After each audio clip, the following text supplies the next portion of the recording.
우리가 하나님 나라를 이야기할 때 이미 그러나 아직이라는 말을 가끔 듣습니다. 이미 그러나 아직, already but not yet, 영어로 그렇게 표현을 하는데요. 하나님의 나라가 이미 임하였다는 것과 그러나 아직 완성되지 않았다라는 표현을 할 때에 그렇게 표현을 합니다.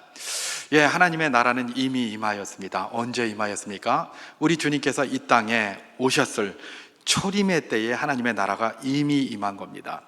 그래서 세례 요한은 그렇게 외쳤죠. 회개하라, 천국이 가까웠느니라. 임했다는 겁니다. 그리고 세례 요한이 감옥에 갇혀 있을 때에 우리 주님께서 친히 그렇게 외치고 다니셨어요. 회개하라, 천국이 가까웠느니라 라는 것이었죠. 그래서 이미 하나님의 나라가 임했다는 겁니다. 그건 뭐예요? 우리 주님의 초림과 관련되어져 있고 초림 이후에 이미 임한 거예요. 그러나 이 영적 전쟁의 모든 순간들, 이런 삶들에 있어서의 순간들에 완성이 이루어진 건 아닙니다. 이 주님께서 오심으로 말미암아 영적 전쟁 승리의 교두보를 확보해 주셨어요.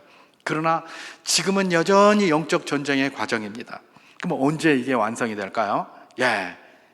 주님이 다시 재림할 때 완성이 되는 겁니다. 그래서 주님 재림하실 때 큰 나팔이 울려나고 그러면서 모든 이들이 같이 승리의 나팔을 불며 승리의 축하를 하며 결정적인 승리로 모든 것들을 끝내게 되는 것이죠. 그게 주님이 재림한 이유입니다. 완성된 하나님의 나라인 것이죠. 그래서 그 사이를 살아가고 있는 우리에게는 이미 하나님 나라가 임했지만 아직 완성된 것은 아니다. 왜? 주님께서 아직 재림하시지 아니하셨기 때문에, 다시 오지 않았기 때문에 그 이야기를 하고 있는 것입니다.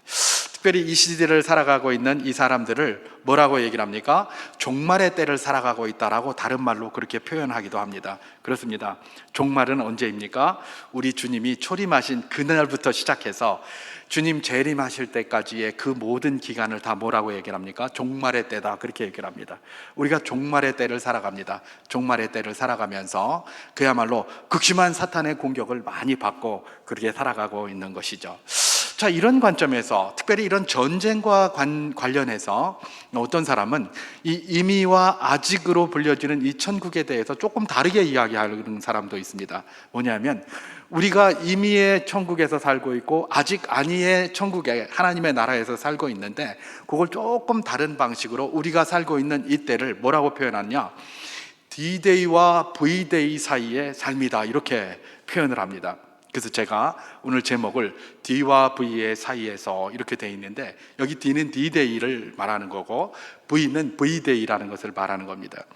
D-Day, V-Day, 이게 무슨 말인가? 우리는 이제 D-Day라는 말은 굉장히 많이 씁니다. 그래서 시험을 예를 들면 본다. 그러면 시험 보기 열흘 전이다. 그러면 뭐라고 표현합니까? D-10, 그리고 D-9, D-8 이러다가 D, 그렇게 얘기를 합니다. D-Day. 이 D-Day라는 말이 어디서 나온 말이냐? 물론 다양하게 이렇게 쓰이고 있습니다만은 D-Day의 출발은 1944년도에 있었던 연합군, 미국을 비롯한 연합군과 독일군과의 노르망디 상륙 작전에서 시작된 게 이 D-Day라는 말입니다. 그래서 노르망디 상륙 작전을 펼침으로 말미암아 어떻게 됐습니까? 그야말로 2차 세계대전 종식, 2차 세계대전을 끝내는 아주 결정적인 교두보를 확보한 게 뭡니까? 노르망디 상륙 작전이었습니다. 이때의 그 상륙하는 그날을 뭐라고 표현했느냐? D-Day다, 그렇게 얘기를 했습니다. 그래서 어떤 사람들은 이 D-Day에 대해서 다양하게 표현을 합니다. 뭐라고 얘기를 하냐? 그때가 결단을 하고 들어갔기 때문에 D-Day의 이 D는 디시전, 결단을 의미하는 디시전 데이의 약자다, 이렇게 얘기를 하는 사람도 있고, 또 어떤 사람들은 이게 그냥 운명을 좌우하는 날이었기 때문에 이 D는 둠이라는 뜻이다, 그래서 둠스데이다, 운명의 날이다, 그렇게 이야기를 하는 사람들도 있어요. 그런데 이 당시에 이 모든 연합군을 이끌었던 최고 사령관이 있습니다. 그게 누구냐면 아이젠하워 대통령입니다. 아이크가 나중에 대통령이 되죠, 그죠? 장군으로서 그야말로 거기 모든 연합군 총사령관으로 그렇게 그 노르망디 상륙작전을 지휘했는데, 이 노르망디 상륙작전을 지휘한 아이젠하워, 이 아이크라는 대통령이 이 D가 뭐냐라고 물었을 때 뭐라고 얘기를 하냐면 단순했습니다. 그냥 Departed Day, 다시 말해서 출발하는 날이다, 출발일이다, 이렇게 썼다는 거예요. 자, 그렇다면 뭡니까? 이 세상에서는 뭐 둠스데이니 뭐 디시전데이니 뭐 별소리 다 하지만, 그건 뭐 그렇게 쓸 수도 있겠지만, 기본적으로 아이젠하워가 총사령관으로 그렇게 썼다면 아이젠하워 말이 맞지 않겠습니까? 시작은. 그래서 디파티드 데이다 뭐 이렇게 했다고 하더라고요. 어쨌든지 간에 이렇게 출발을 해서 그야말로 결정적인 교두보를 확보했습니다. 그런데 전쟁이 끝난 건 아니었습니다. 그죠? 전쟁은 언제 끝납니까? 결국은 베를린이, 독일의 수도인 베를린이 함락된 이후에 끝납니다. 그래서 그 함락된 그 순간을 승리의 날이다, 그래서 빅토리 데이, 그래서 승리의 날이다, 그렇게 이야기를 했죠. 그런데 이 D-Day, 그야말로 출발한 그날부터 결정적인 승리의 날, 베를린 함락을 한 이 기간까지의 기간에 굉장한 독일군의 저항이 있었습니다. 여러분, 그 전쟁 마지막이 굉장히 심각한 그런 유혈이 있는 것 아시죠? 우리나라도 그렇잖아요. 1953년도에 그야말로 휴전되기 직전에 얼마나 많은 사람들이 죽었는지 모릅니다. 그때 한 뼘이라도 더 차지하려고 말입니다. 얼마나 많은 사람들을 투입을 하고, 그때 죽은 게 그 전에 죽은 거에 거의 뭐 그 맞먹는 그런, 그런 수에, 방불할 수에 그 정도로 되거든요. 치열한 전쟁이 벌어지는 것이죠. 바로 그것입니다. 이 D-Day와 V-Day 이 사이에 이 독일군들이 얼마나 저항을 격렬하게 했는지, 자기들의 모든 것들을 갖다가 끌어부은 것이죠. 그러다가 결국은 이제 베를린에서 모든 것들이 망하고 만 것, 패망하고 만 것 아니겠습니까? 바로 그것이죠. 이걸 신학자들이 그야말로 임의와 아직에다가 그대로 대입합니다. 그래서 이미 임한 하나님의 나라를 이야기할 때는 D-Day를 이야기를 합니다. 우리 주님께서 초림하신 그날이 D-Day다. 그래서 그야말로 영적 전쟁의 결정적인 승리를 할 수 있는 교두보를 확보한 날이다, 그겁니다. 그런데 아직 그 전쟁은 끝나지 않았어요. 언제 끝납니까? 주의 재림이 있을 때 끝나는 거예요. 주의 재림이 있을 때 V-Day, 비로소 최종적인 승리를 이야기하는 빅토리 데이로 끝나게 된다는 겁니다. 그래서 그걸 V-Day라고 이야기를 하고, 우리를 어디에 살고 있다고 이야기합니까? D-Day와 V-Day 사이에 살아가고 있다. 다시 말해서 영적 전쟁의 삶 속에 살아가고 있다, 그 이야기를 하고 있는 것입니다. 그런데 아까 독일군에 대해서도 이야기를 한 것처럼 이 D-Day와 V-Day 사이에 살아가고 있는 우리, 영적 전쟁을 하고 있는 우리들 말입니다. 우리들에게 그야말로 영적인 공격은 그 어느 때보다도 치열한 것이죠. 그야말로 한 뼘이라도 안 뺏기려고 사탄의 세력들이 얼마나 공격을 해야 되겠습니까? 그죠? 한 뼘이라도 안 뺏기려고 엄청난 공격을 퍼부어 대니까, 주님이 오시기 그 이전 어느 시대보다도 주님이 오신 이후 다시 오실 때까지 그 기간에는 그야말로 공중 권세들이 이 세상을 판치고 돌아다니며 얼마나 많은 유혹과 그야말로 얼마나 많은 공격들을 해댈 것인지는 자명한 일이라는 것들을 볼 수가 있는 것이죠. 그렇습니다. 우리는 임의와 아직 사이를 살아갑니다. D-Day와 V-Day 사이를 살아갑니다. 종말의 때를 살아가는 그런 사람들입니다. 바로 이때에 살아가기 때문에 우리는 그 어느 때보다도 심각한 영적인 고통과 영적인 공격을 받고 살아가는 바로 그 주인공들이라는 사실을 우리는 한시도 잊어서는 안 되는 것입니다. 이걸 잊지 말아야 어떤 상황 가운데서도 우리가 어떻게 합니까? 힘을 잃지 않고 그야말로 승리의 길을 향해서 한 걸음씩 걸어갈 수 있기 때문에 그렇다는 것입니다. 이 영적 전쟁의 기간이기 때문에 우리가 어떻습니까? 전쟁을 하다 보면 승리해서 기쁨도 있지만 패배해서 슬픔도 너무나 많이 생기는 것 아니겠습니까? 지금 러시아와 우크라이나 전쟁이 저렇게 벌어지고 있습니다만은 전쟁은 참혹합니다. 어느 날은 승리의 영광이 있지만 어느 날은 패배의 영광이 있고, 영광이 아니라 패배의 슬픔과 절망과 탄식이 있고, 한 뼘 나갔다가 한 뼘 뒤쳐졌다가, 이게 전쟁이거든요. 영적 전쟁도 마찬가지입니다. 우리가 날마다 승리하면 얼마나 좋겠습니까? 때로는 승리해서 기쁨의 은혜를 찬송하고 하나님께 감사하지만, 때로는 여러 가지 일들 때문에 절망과 탄식이 우리 입술 속에서 터져 나오게 되는 것이죠. 그 절망과 탄식을 그야말로 표현하는 가장 잘된 표현이 어디 있습니까? 우리가 말하는 로마서 7장입니다. 그죠? 로마서 7장 24절에 사도 바울이 뭐라 그랬습니까? 오라, 나는 공고한 사람이로다. 누가 이 사망의 몸에서 나를 건져내랴. 그런 탄식이에요. 여러분, 이 말은 뭐냐면, 하나님의 약속의 말씀과 하나님의 은혜가 있는 줄 알아요. 그런데 이 영적 전쟁의 순간에 순간순간 우리가 탄식할 일들이 벌어지는 것이죠. 탄식할 일들이 벌어질 때는 우리 마음속에 뭐가 됩니까? 회의가 찾아옵니다. 의심이 찾아옵니다. 하나님 말씀이 이거 맞나? 이거 이대로 해도 되겠나? 이런 회의와 의심이 계속해서 찾아오는 것이죠. 그래서 나는 하나님의 선한 뜻을 행하려고 하는데 내 저 아래에 있는 무언가가 나를 자꾸 끌어내려서 그 자리에 서지 못하게 하고, 공고한 믿음 자리에 서지 못하게 하고, 하나님의 약속을 자꾸 의심하게 만들고, 이런 일들이 계속 있게 되는 겁니다.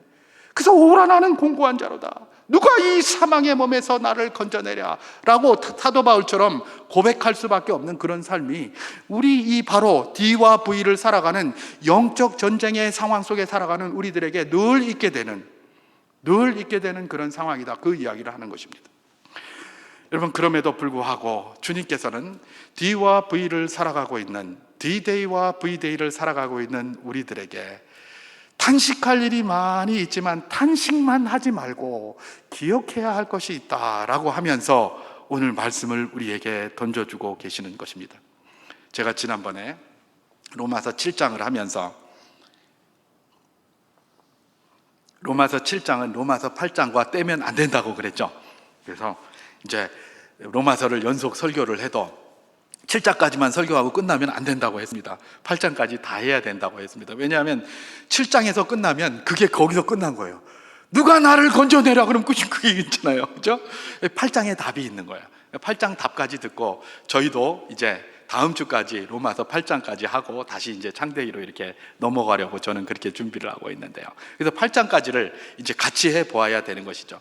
누가 나를 건져내라 라는 이런 탄식이 굉장히 넘쳐날 때에 오늘 본문은 뭐라고 얘기를 한다고요?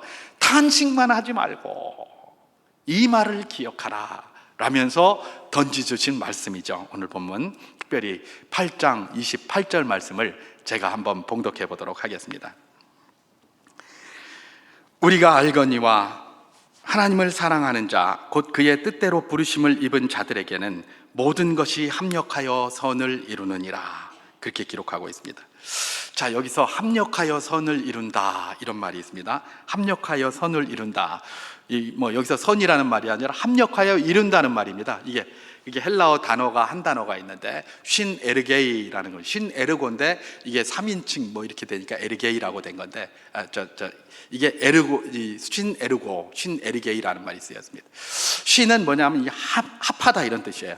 합하다. 그래서 예를 들면 싱크로나이즈드 스위밍 이런 게 있잖아요, 그죠? 여러분, 싱크로나이즈드 스위밍 뭔지 아시죠? 하계 올림픽 할 때에 여러 명이 나와서 손 쫙쫙 올리면 똑같이 막 올리고, 그죠? 크로나이즈드, 시간을 같이 하는 거예요. 쉰, 함께 한다는 것 뜻이에요. 함께, 이게 쉰이에요. 쉰, 함께 한다. 이게 이제 그러니까 여기 뭡니까? 이 에르게이, 쉰 에르게이는 함께 하는데 뭘 같이 하는 거예요? 에르게이, 에너지, 힘, 노력 이런 것들을 함께 한다는 거예요. 여기서 합력하여 선을 이룬다 할 때 합력하여 이루다는 말이 함께 이루어간다는 거예요. 근데 이제 여기서 제가 말씀드리고 싶은 것은 다른 것이 아니라 이게 헬라어의 현재형이었다는 것. 여러분, 제가 종종 말씀드리는 거, 현재형은 뭐예요? 계속해서 한다는 걸 이야기한다고 그랬죠?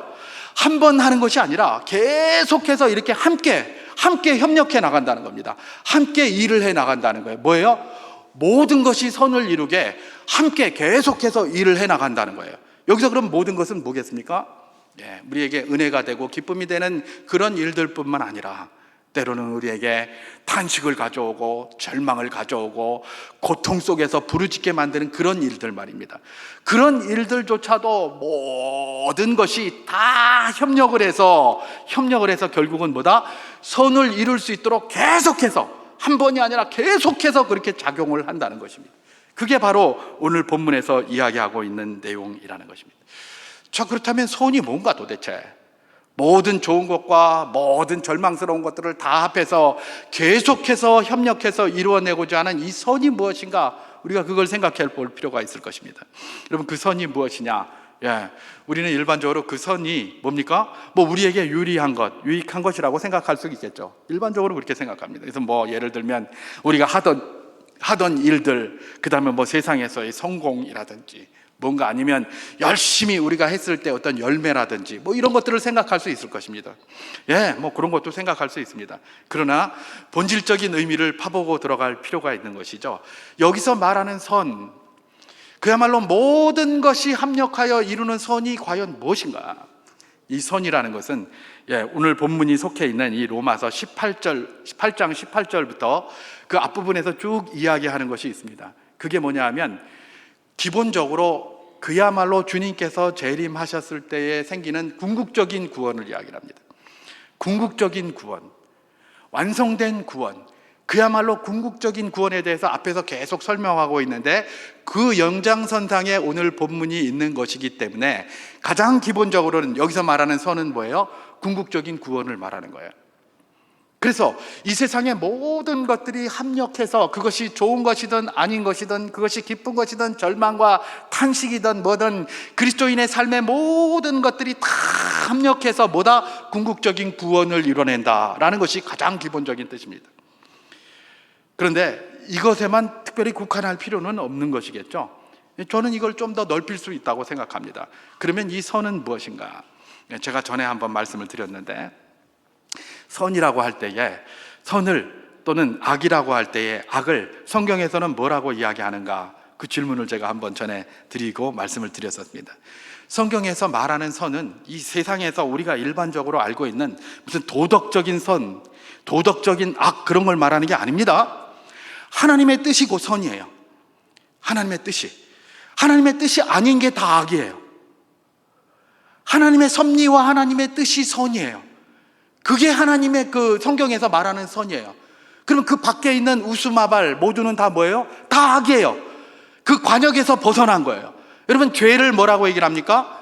헬라어로 뭐 하마르티아 뭐 이렇게 얘기한다고 하잖아요. 이 하마르티아라는 말이 뭐예요? 관역에서 벗어났다는 거예요. 그게 죄고 그게 악이에요. 그 관역이 뭘까? 그게 하나님의 뜻이에요. 그 하나님의 뜻에 벗어난 건 다 죄고요, 다 악인 거예요. 그러면 그 죄와 악의 반대인 선은 뭐예요? 하나님의 뜻인 거예요.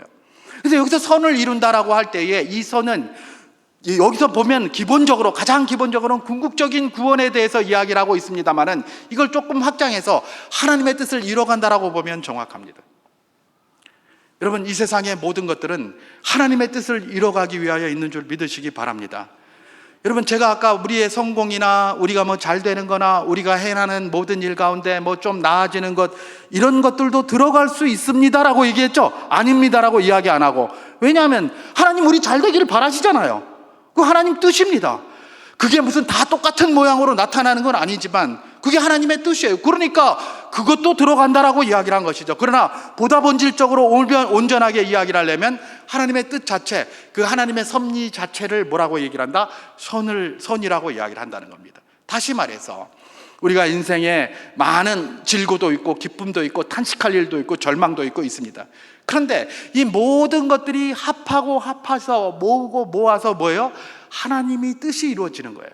하나님이 우리를 향한 뜻이 우리를 통해서 이루어지고 하나님이 우리 교회를 향하신 뜻이 우리 교회의 모든 성도들을 통해서 이루어지고 하나님이 이 나라를 위하여 보여주신 뜻이 이 나라에서 이루어지고 이 세상과 온 우주에서 그렇게 이루어져 가는 것입니다.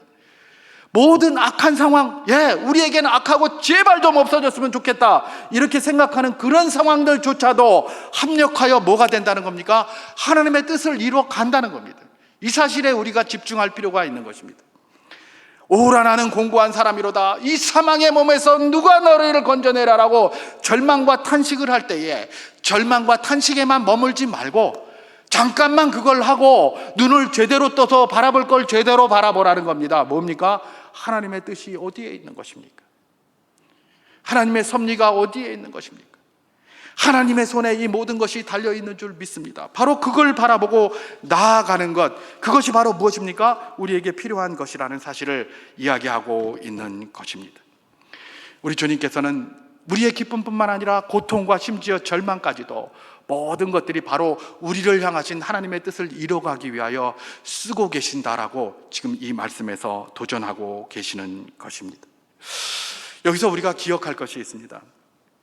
하나님이 우리의 고통과 우리의 절망까지도 우리의 탄식까지도 그렇게 다 사용하셔서 우리의 인생을 향한 하나님의 뜻을 이뤄가신다 이렇게 이야기를 했더니 이런 생각을 할 때가 있어요. 하나님이 우리를 잘되게 하기 위해서 우리에게 뭐 채찍을 휘두르고 우리에게 무슨 절망을 갖게 하고 탄식을 끌고 오고 막 이런 얘기를 할 때가 있어요. 그죠? 그렇게 할 때가 있어요. 뭐 그런 일들이 성경에 이렇게 기록되어져 있으니 뭐 그게 사람들이 그런 말을 많이 하죠. 구약 성경에 보면 또 뭐 믿음의 사람들도 그런 이야기를 굉장히 많이 했습니다. 근데 우리가 여기서 주의해야 될 것이 있죠. 제가 저번에도 한번 말씀을 드렸습니다만 주의해야 될 것이 있습니다. 하나님이 우리를 뭐 바르게 하고 똑바로 하게 하려고 그야말로 없는 죄를, 없는 채찍을 갖다가 징벌을 가하시고 때리고 그런 분이 아니에요. 그건 신자들이 그렇게 고백하는 거예요. 바벨론의 포로로 갔던 사람들이 다시 돌아와가지고 우리가 왜 이렇게 바벨론의 포로가 되었냐? 우리가 하나님 앞에 범죄해서 하나님께서 우리를 그렇게 때리신 거다. 그 자기들의 신앙 고백이지 하나님이 그렇게 했다고 이야기한 적이 없어요. 자기들이 그렇게 신앙 고백한 거예요. 자기들이. 여러분, 이것에 대한 아주 적나라한 표현이 어디 나오냐? 룻기에 보면 나와요. 룻기에 보면 누가 나옵니까? 나오미라는 시어머니가 나오잖아요. 그죠? 이 나오미가 어떤 사람이었습니까? 원래 하나님의 뜻은 그가 베들레헴에 사는 것이었어요. 왜냐하면 그를 통하여 누가 나오죠? 우리 주 예수 그리스도, 메시아의 탄생이에요. 그럼 메시아는 어디서 태어나야 돼요? 베들레헴 에브랏에서 태어나야 돼요. 그게 예언된 말씀이에요. 하나님이. 그래서 베들레헴 에브랏에 이 사람이 살아야 돼요. 근데 베들레헴 에브랏에서 그를 제법 살았어요. 나오미가. 그랬는데 이 나오미 뭐에 관심이 많은 사람이었습니까? 양식에 관심이 많은 사람이었습니다. 오늘날로 얘기하면 재물에 좀 관심이 많은 사람이었다, 뭐 이렇게 생각하면 됩니다. 양식이니까.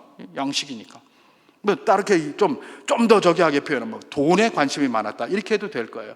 나오미는 그런 사람이었어요. 그래서 원래 그냥 잘 살 수 있고 그냥 살아도 돼요. 근데 약간 흉년이 들었습니다. 흉년이 들고 나서 가만히 들어봤는데 저 모압 땅에는 양식이 풍족한다는 겁니다. 그러니까 어떻게 했죠? 있는 거 없는 거 싹 다 팔잖아요. 싹 다 팔아가지고 모압으로 이사를 갑니다. 모압으로 이사를 갔는데 거기서 생떼 같은 자식 아들 둘 다 죽고, 그 다음에 남편도 죽고, 그 다음에 며느리 얻었는데 이방 여인 둘 얻었는데, 그러니까 이분은 별로 이런 어떤 믿음에 대한, 하나님에 대한 생각이 없으니까 가서도 그냥 이방 여인들 막 며느리를 얻고 막 그렇게 했던 거예요. 그걸 전혀 두려워하지 않고 전혀 신경 쓰지도 않고 그렇게 하고 살았던 거예요.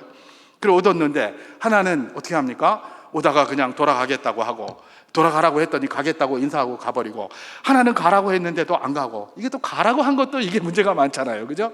가라고 했는데도 안 가고, 어머니가 죽는 곳에 나도 짓고, 어머니 하나님이 내 하나님이 되겠습니다 라고 룻이 끝까지 따라오잖아요.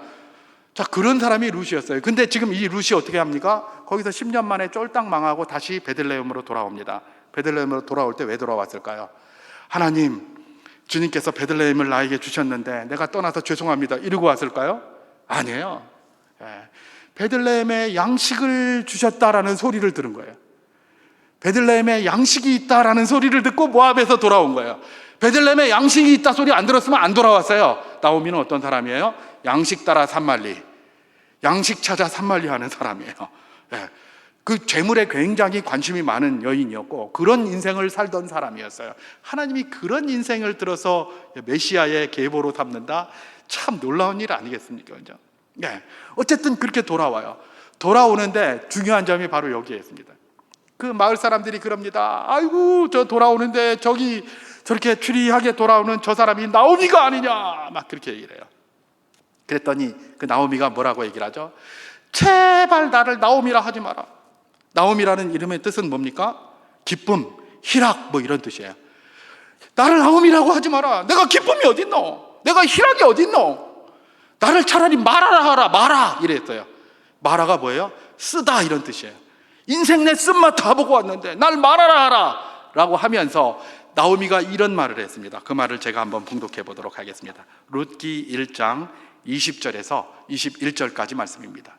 제가 한번 봉독합니다. 나오미가 그들에게 이르되 나를 나오미라 부르지 말고 나를 마라라 부르라. 이는 전능자가 나를 심히 괴롭게 하셨음이라. 내가 풍족하게 나갔더니 여호와께서 내게 비어 돌아오게 하셨느니라. 여호와께서 나를 징벌하셨고 전능자가 나를 괴롭게 하셨거늘 너희가 어찌 나를 나오미라 부르느냐 하니라. 지금 이 나오미 하는 소리 보세요. 나를 심히 괴롭게 하셨다는 거예요. 자기가 풍족하게 나갔는데 자기를 완전 쪽박차게 만들었다는 거예요. 그리고 나를 징벌하셨고 나를 괴롭게 했다는 거예요. 그래서 이렇게 쪽박차고 들어오는데 왜 나를 나오미라고 하느냐, 말하라고 하라, 이렇게 얘기를 하는 것이죠. 얼마나 한심합니까? 그죠? 하나님이 자기를 쪽박차게 했습니까? 하나님이 자기를 징벌했습니까? 하나님 그렇게 하지 않았어요.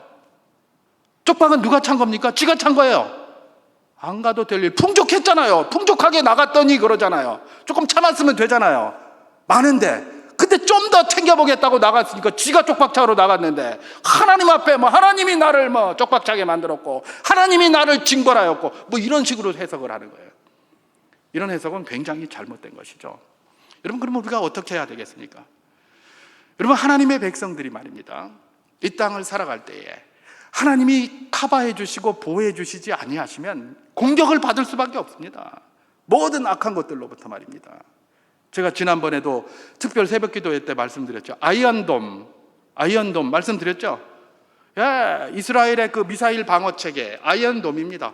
딱 아이언돔으로 다 이렇게 뒤집어 씌워가지고 옆에서 미사일이 막 계속 날아오는데 그거 막고 있는 거예요. 지금도 이 아이언돔 밖에는 우리 이 하나님의 백성들이 살고 있는 이 하나님의 은혜의 아이언돔 밖에는 미사일이 계속해서 날아옵니다. 우리를 끝없이 공격합니다. 하나님이 미사일 쏜 게 아닙니다. 미사일이 날아옵니다. 그렇게 날아오는데 하나님의 은혜로다가 아이언돔으로 우리를 딱 지키고 있는 거예요. 그 미사일들이 못 들어오게 말입니다. 그런데 그 안에 은혜의 아이언돔이 뭡니까? 바로 하나님의 뜻입니다. 하나님의 뜻 안에 있을 때에 그 아이언돔 안에 있는 겁니다. 하나님의 뜻 안에 있을 때에 하나님의 은혜 속에 있게 되는 겁니다. 그 뜻을 벗어납니까? 그러면 그 아이언돔 밖으로 내가 나간 거예요. 그렇기 때문에 그걸 받을 수가 없어요. 하나님이 너 왜 나갔어? 징벌할 필요도 없습니다. 그냥 미사일이 날아와서 쏩니다. 그냥. 그게 하나님의 뜻이고, 그게 하나님의 은혜고, 그게 영적인 그 말씀이에요. 자꾸 내가 뭘 잘못한 게 하나님이 내가 잘못하니까 나를 징벌하시나 보다, 하나님이 나를 못 살게 구시나 보다, 나를 쪽박차게 하시나 보다. 아닙니다. 구약 성경에 그런 게 곳곳 나옵니다. 그 시대의 성도들이 그렇게 이해를 했고 그렇게 했습니다. 근데 신약 성경을 보시면 그런 말씀 하나도 안 나옵니다. 이 말은 뭡니까? 하나님은 사랑의 하나님이십니다. 우리를 은혜 가운데, 주님의 섭리 가운데 그 안에 머무기를 원하세요. 그 섭리 가운데서 우리가 벗어났습니까? 아이언돔의 그 미사일 밖에 나갔으니까 미사일의 공격을 받습니다. 그러면 하나님께서 어떻게 합니까? 어쩔 수 없이 그걸 허용하셔야죠. 밖에 나가서 그런 걸. 그러면 어떻게 합니까? 시험을 당할 즈음에 피할 길을 주셔서 다시 이끌어 들이시는 거예요. 나오미가 제일 관심이 있는 게 뭐였습니까? 양식이에요. 양식을 가지고 꼬시는 겁니다. 제발 나오미야, 네 좀 들어와라. 네 거기 나가서 꼬시다 그냥 한 대 먹어봐라. 이거 아닙니다. 제발 좀 들어와라. 제발 이리 좀 와라 하면서 꼬시는 거예요. 그래가지고 이 사람이 어디로 오게 된 겁니까? 다시 베들레헴으로 오게 된 겁니다. 이 사람들은 너무나 자연스럽게 내가 관심이 많은 게 양식이다 보니까 그렇게, 아닙니다. 하나님이 그런 방식으로 역사하십니다. 그러니까 우리가 늘 생각하는 게 뭡니까? 하나님이 계시는가? 하나님이 계신다면 없는 손이 갑자기 그냥 툭 튀어나와서 메네 대겔 우바르신 하는 것처럼, 벨사살 왕의 그 벽에 나오는 벽보처럼 이렇게 해야 하나님이 함께 하시는 걸로 생각하지, 너무나 자연스럽게 그렇게 오는 것에 대해서는 전혀 생각하지 않는 것이죠. 굉장히 잘못된 것이죠. 여러분, 하나님은 우리를 그야말로 모든 것들이 합력하여 선을 이루는 방식으로 인도하시는데, 하나님의 뜻을 이루는 방식으로 인도하시는데, 우리가 조금 잘못했다고 징벌하시고 그러시는 분이 아니십니다. 모든 것들은 다 어디에 속해 있다? 우리가 은혜 밖으로 나아가서, 섭리 밖으로 나아가서, 하나님의 뜻 밖으로 나아가서 하나님이 할 수 없이 허용하신다라는 사실로 기억하면 될 것입니다. 그래서 제가 연구했던 앤드류 모레이라는 사람은 그의 책 Not My Will 이라는 책이 있어요. Not My Will, 우리말로는 나의 원대로 마옵시고 라고 번역된 책입니다. 그 책에 보면 이런 내용이 있습니다. 하나님의 허용하신 뜻을 벗어나서는 어떤 일도 발생하지 않는다. 그리스도인의 가장 큰 위로 중 하나는 어떤 역경의 상황에 처하든지 그것은 하나님의 허용에 의한 것이다. 그러므로 바로 그 역경은 나를 향한 하나님의 뜻이라는 진리를 붙잡는 것이다. 어떤 역경이 우리에게 있습니까? 하나님이 허용하는 게 있는 거지 하나님이 공격하는 게 아닙니다. 하나님이 징벌하는 게 아닙니다. 하나님의 허용하심 속에 있는 거예요. 그러면 그 사실을 알면 어떻게 되겠습니까? 우리가 역경 가운데 있을 때 역경만 쳐다보지 말고 그걸 허용하셨던 하나님을 바라보고 하나님의 뜻이 무엇인지를 바라보아야 그 역경으로부터 이겨나갈 수 있다는 것을 의미하는 것입니다. 여러분, 이걸 가장 잘 설명하고 있는 게 어디입니까? 욥기입니다. 욥기 1장 21절 뭐라고 이야기를 하고 있습니까? 제가 한번 봉독하겠습니다. 이르되 내가 모태에서 알몸으로 나왔사온즉 또한 알몸이 그리로 돌아가올지라. 주신이도 여호와시요 거두신이도 여호와시니 여호와의 이름이 찬송을 받으실지니이다 하고 이렇게 되어 있습니다. 욥이 순식간에 그냥 자기 모든 것들이 다 날아갑니다. 다 날아가요. 만약에 그 날아간 것만 쳐다보고 있었다면 답이 나옵니까? 안 나옵니까?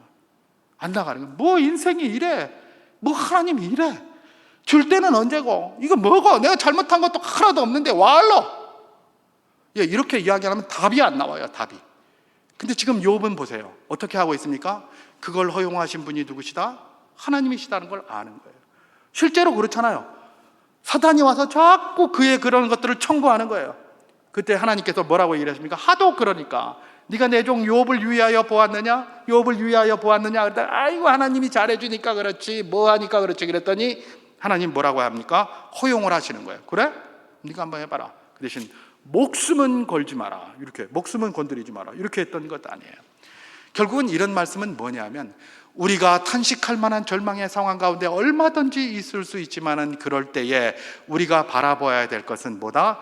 탄식할 만한 절망의 상황이 아니다. 그걸 허용하시며 섭리로 인도하시는 하나님을 바라보아야 된다는 겁니다. 그래야 거기 답이 나온다는 겁니다. 그렇지 않으면 답이 없어요. 그것만 쳐다보고 있으면 거기에 매몰돼 가지고 아무 회복도 없고 말입니다. 바로 이것을 이 말씀을 통해서 우리에게 도전하시는 것입니다. 하나님은 우리를 방치하는 분이 아니십니다. 우리가 탄식과 절망과 역경 속에 얼마든지 있을 수 있습니다. 얼마든지 있을 수 있어요. 하나님이 우리를 선하게 인도하시는 선한 목자라고 하실지라도 우리가 사망의 음침한 골짜기를 다닐 때가 얼마든지 있습니다. 그러나 거기에서 뭡니까? 쥐의 지팡이와 막대기가 나를 인도하시고 나를 보호하신다는 것이 다윗의 고백 아닙니까? 바로 그것입니다. 우리에게 절망이 있습니다. 탄식이 있습니다. 곤고함이 있습니다. 그야말로 부르짖음이 있습니다. 이때에도 하나님께서 잊지 말고 기억하라는 건 무엇입니까? 모든 것이 합력하여 선을 이룬다. 하나님의 뜻을 이룬다. 그걸 붙잡고 그걸 기억하라. 바로 그 말씀을 우리들에게 도전하시는 것입니다. 그런데 이것만 하나 하고 마치도록 하겠습니다. 모든 것이 합력하여 선을 이룬다는 말은 모든 사람에게 해당되는 약속은 아닙니다.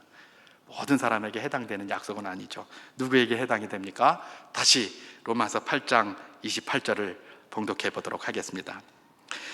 우리가 알거니와 하나님을 사랑하는 자, 곧 그의 뜻대로 부르심을 입은 자들에게는 모든 것이 합력하여 선을 이루느니라, 그렇게 얘기를 합니다. 여기서 하나님을 사랑하는 자, 곧 그의 뜻대로 부르심을 입은 자들에게 비로소 모든 것이 합력하여 선을 이루는 것이지, 그렇지 않은 자들에게는 해당이 안 돼요. 그죠? 그 이야기를 하는 거예요. 근데 여러분, 우리가 여기서 한번 집중해 볼 게 있어요. 여기서 우리 번역에는 하나님을 사랑하는 자, 곧 그의 뜻대로 부르심을 입은 자, 이러고 나서 모든 것이 합력하여 선을 이루느니라, 이렇게 그의 뜻대로 부르심을 받은 자가 중간쯤에 들어와 있어요. 그죠? 근데 원어를 보면 안 그래요. 원어는 어떻게 하면 되냐? 이런 방식으로 원어를 그 순서에 따라서 이렇게 번역을 해보면 이렇습니다. 제가 한번 번역해 보겠습니다. 우리가 알거니와 하나님을 사랑하는 자들에게는 모든 것이 합력하여 선을 이루느니라, 그의 뜻대로 부르심을 입은 자들에게는, 이렇게 돼 있어요. 우리가 알거니와 하나님을 사랑하는 자들에게는 모든 것이 합력하여 선을 이루느니라, 그의 뜻대로 부르심을 입은 자들에게는, 이렇게 돼 있어요. 왜 그 앞에다가 이야기를 안 하고, 우리 번역은 지금 앞에 들어있는 것 같은데 뒤로 와 있단 말이죠. 그러면 헬라어에 보면 이런 게 순간순간 많이 나옵니다. 그것이 왜 이런 방식으로 쓰였느냐, 뭐 구체적으로 그걸 말하는 것을 제가 보지는 못했는데 저는 이렇게 한번 생각합니다. 왜냐하면 그 당시에 이제 지필묵 이런 게 굉장히 귀했어요. 그죠? 요즘 같으면 뭐 편지 이렇게 쓰고 나서 틀리면 지워버리고 다시 쓰든지, 아니면 워드 이렇게 따닥따닥 치다가 지우면 싹 지우고 다시 치면 되잖아요. 그죠? 근데 이전에는 그렇게 할 수가 없었거든요. 그죠? 종이도 귀하고 잉크도 귀하고 다 귀하니까 할 수가 없어요. 그러니까 뭐를 딱 썼다가 이게 뭐 추가할 말이 되면 이게 쓸 수가 없어요. 그리고 이게 이렇게 해가지고 볼펜 같이 이렇게 얇고 이런 거면 얼마나 좋겠습니까? 이런 게 아니잖아요. 쓰는 필기구들도. 그러니까 그렇게 할 수가 없는 거죠. 그러니까 앞에서 쭉 쓰고 추가해야 될 말이 있으면 뒤에다가 또 쓰는 거예요. 그러니까 원래 저는 그렇게 생각을 합니다. 우리가 알거니와 하나님을 사랑하는 자들에게는 모든 것이 합력하여 선을 이루느니라 라고 딱 썼어요. 그러더니 하나 더 추가한 거예요. 여기다 하나 더 해야겠다. 누구에게? 그의 뜻대로 부르심을 받은 자들에게는 하나 더 쓴 거예요. 자, 이것이 이렇게 추가가 되었다면 왜 추가를 하였을까? 왜 추가를 하였을까? 그 질문을 한번 해볼 필요가 있습니다. 이건 헬라어의 어순에 나온 정확한 팩트입니다. 왜 추가하였을까? 그냥 하나님을 사랑하는 자들에게는 모든 것이 합력하여 선을 이루느니라, 그것만 말해도 되잖아요. 근데 거기서 끝나지 않고 또 곧이라는 건 여기 있지만 그의 뜻대로 부르심을 받은 자들에게는, 그 말을 또 붙인 거예요. 그럼 왜 붙였을까? 왜 붙였을까? 여러분, 여기서 우리가 집중해야 할 것이 있습니다. 우리가 하나님을 사랑합니까? 여러분, 하나님 사랑하십니까? 예, 아멘. 그런데 이 하나님은 아무나 사랑하는 게 아니라는 거예요. 누가 사랑할 수 있는 거예요? 하나님의 뜻대로 부르심을 받은 자들만 사랑할 수 있어요. 여러분, 하나님 사랑하십니까? 여러분들이 알아서 사랑하는 게 아니에요. 하나님이 여러분을 뜻대로 부르셨기 때문에 사랑할 수 있는 거예요. 그렇기 때문에 하나님 사랑하는 것이 특권이에요.